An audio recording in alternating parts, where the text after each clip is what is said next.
Shalom sahabat Aku dan Dia. Senang sekali saya Anis Priambodo akan bersama Anda dalam 15 menit ke depan dengan topik bahasan Yesus Kristus lemah lembut. Selamat mendengarkan dan Tuhan Yesus memberkati Anda.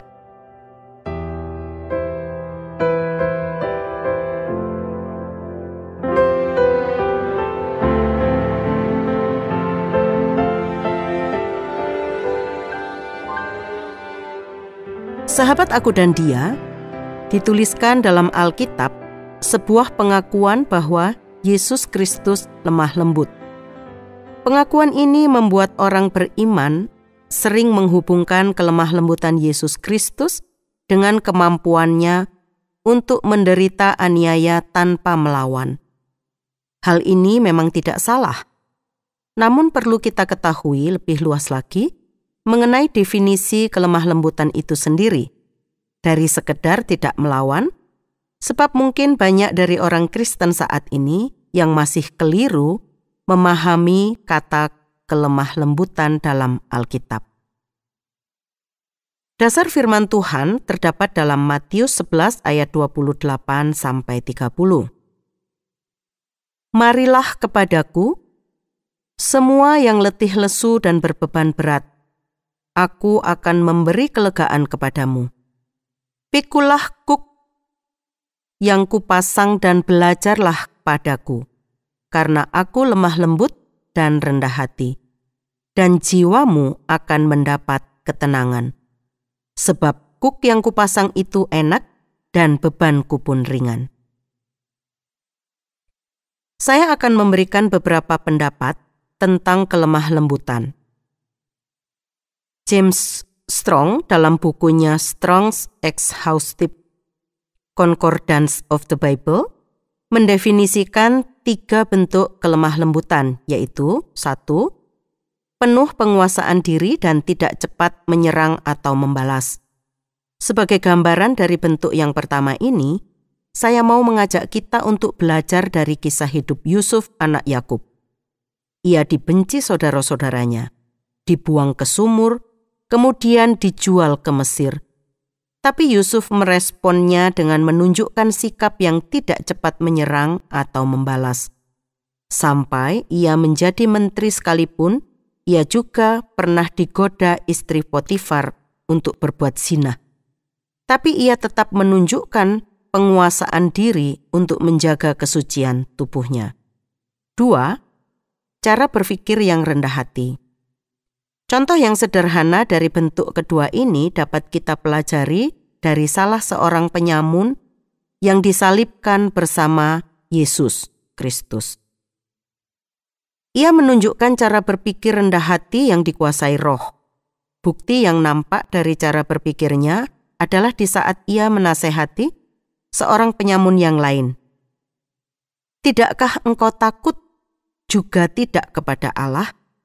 Sedangkan engkau menerima hukuman yang sama? Kita memang selayaknya dihukum sebab kita menerima balasan yang setimpal dengan perbuatan kita. Tetapi orang ini tidak berbuat sesuatu yang salah. Lukas 23 ayat 40-41. Yang ketiga, mau diajar. Simaklah sikap Maria atau juga Zakeus dalam menyambut Yesus. Maria duduk di kaki Yesus, rindu untuk diajar, dibentuk, dan diarahkan menurut firman Allah. Demikian juga Zakeus yang mau diajar untuk berbagi sebagian dari kepunyaannya. Jangan seperti Marta yang sibuk dengan pekerjaannya, atau Yudas yang rakus harta. Dan bentuk ketiga ini akan terlihat genap jika kita ingin menjadi seperti benih yang hidup di tanah subur, sehingga menghasilkan buah yang banyak terus-menerus. Kemudian pandangan dari W.E. Vine, seorang ahli bahasa Yunani, mengatakan bahwa kelemah lembutan dalam Alkitab merupakan suatu sikap di hadapan Allah.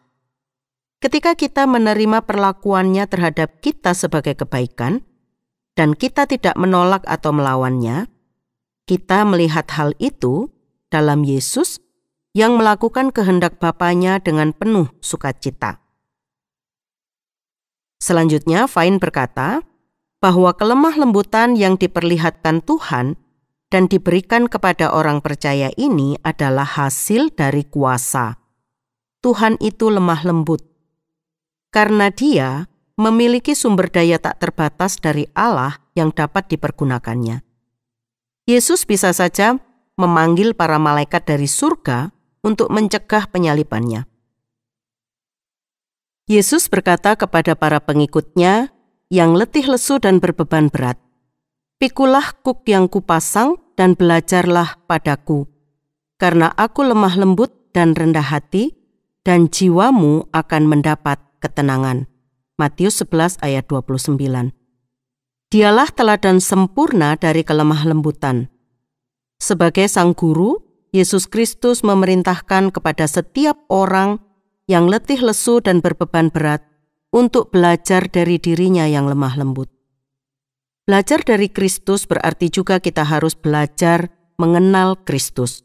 Efesus 4 ayat 20. Karena Dia adalah guru sekaligus pelajaran, pemandu sekaligus jalan, dan semua di dalam semua. Mengapa kita harus belajar pada Kristus? Sebab Dia lemah lembut dan mempunyai belas kasihan kepada orang yang tidak memiliki pengetahuan. Sementara, orang lain akan lekas dibuat marah oleh orang-orang semacam itu. Banyak guru yang mempunyai kemampuan namun mempunyai sifat pemarah dan terburu-buru. Dan guru-guru seperti ini akan mudah mematahkan semangat orang yang lamban dalam berpikir. Tetapi Yesus Kristus tahu bagaimana bersabar menghadapi orang-orang seperti itu dan bagaimana membuka pengertian mereka. Sikapnya terhadap ke-12 murid merupakan contoh untuk hal ini. Ia lemah lembut dan sabar terhadap mereka. Dan Ia memanfaatkan apa yang terbaik dari mereka. Meskipun mereka kurang perhatian dan cepat lupa, Ia tidak bertindak berlebihan dalam menunjukkan kebodohan mereka. Sahabat aku dan dia, lemah lembut berasal dari kata Yunani praus yang berarti kelembutan, kerendahan hati, perhatian, tidak kasar. Pada zaman Yesus Kristus, kata praus dipakai untuk berbagai hal, seperti digunakan untuk menggambarkan obat yang menenangkan seorang pasien yang sedang bergulat dengan demam, diberikan obat oleh dokter untuk menenangkan dia dan akhirnya ia segera tidur. Kata praus digunakan juga untuk menggambarkan angin yang sepoi-sepoi. Jadi kalau orang habis kepanasan, kemudian tersentuh semilirnya angin sepoi-sepoi, ia akan terasa segar atau dingin. Kata praus juga digunakan untuk menggambarkan perangai kuda yang sudah dijinakkan. Seekor kuda harus dijinakkan dulu agar ia bisa dipakai untuk membantu pekerjaan manusia.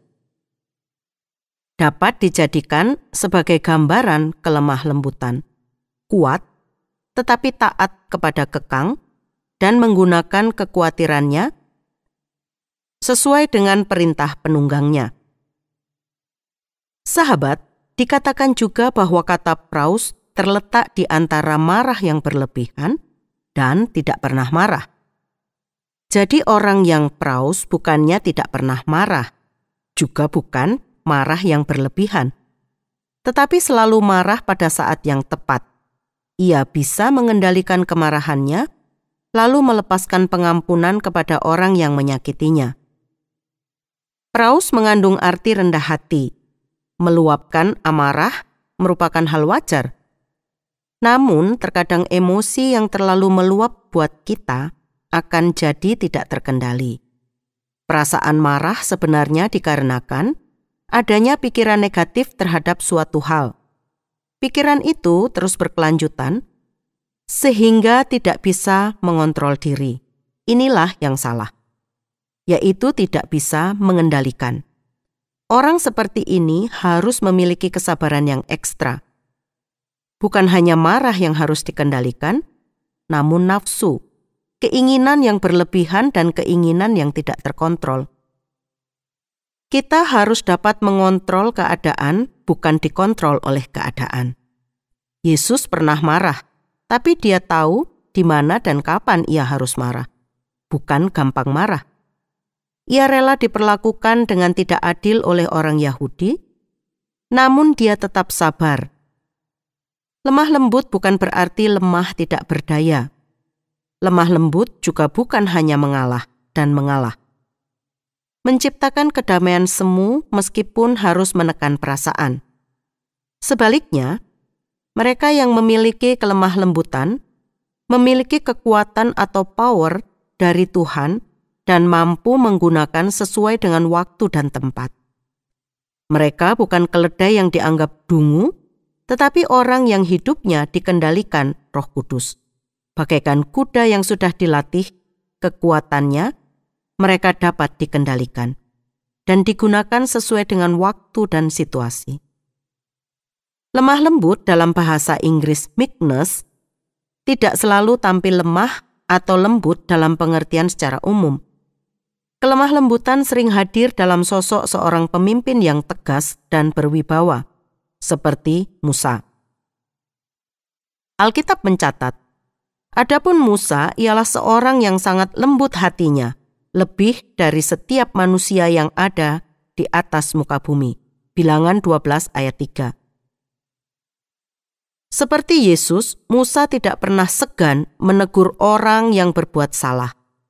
Bahkan menghancurkan patung lembu emas yang dibuat bangsa Israel. Yesus mengobrak-abrik barang-barang dagangan yang dipajang di bait Allah. Namun lemah lembut sudah pasti juga bukan galak, agresif, dan lantang.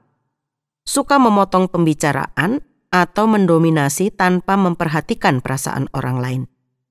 Lemah lembut mampu menggunakan otoritas, kekuasaan, bahkan kekuatan otot dengan tepat, bagaikan aliran sungai yang dibendung.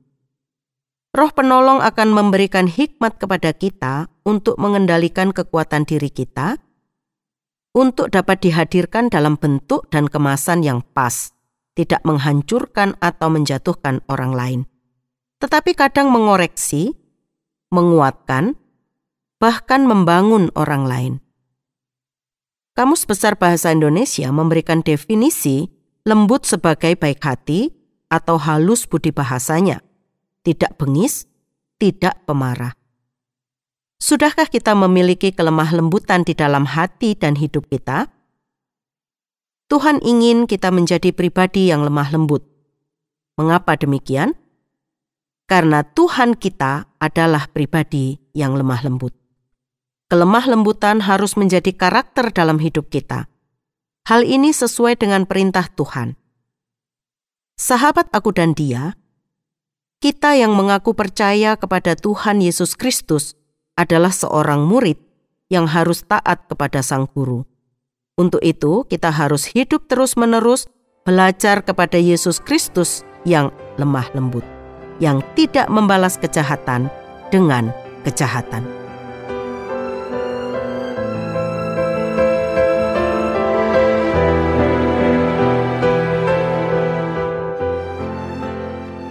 Sahabat aku dan dia, usai sudah kebersamaan kita kali ini. Bila Anda ingin membagikan kisah Anda atau Anda ingin memberi usul maupun pertanyaan, hubungi kami melalui SMS atau WA ke nomor 081 333 777 386. Saya Anis mohon pamit, sampai jumpa.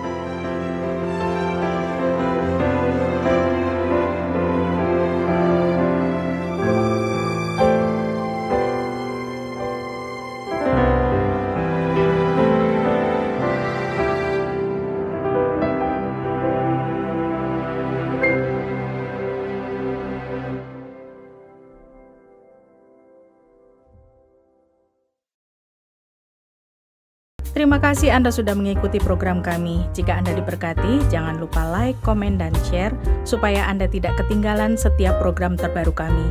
Jangan lupa juga untuk subscribe channelnya dan nyalakan loncengnya. Jika Anda ingin mendukung pelayanan kami, bisa melalui rekening kami berikut ini atau menghubungi kami di sini.